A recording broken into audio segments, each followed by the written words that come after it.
Студината повторно го зави Делчево во црно. Во бизарна несреќа на автопат во Германија загина 26 годишниот Ванчо, кој неколку години работел во оваа европска земја и печалел за семејството возејќи камион.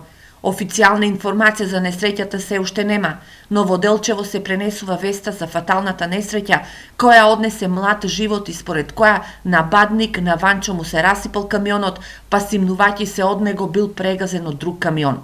Веста низ Делчево се прошири со брзина на светлината и сите со кои разговаравме сочувствуваат со трагедијата на семејството, но и реторички поставуваат прашање каде ни одат нашите деца. Тоа што нема доволно работа во самата татковина, на некој начин младите барајќи ја екзистенцијата заминуваат во странство, при тоа и не бирајќи ги работите на некој начин. Тоа навистина е жалосно, фамилијарно дете. Ние и така немаме деца и така наталитетот ни паѓа, па и тие гинат.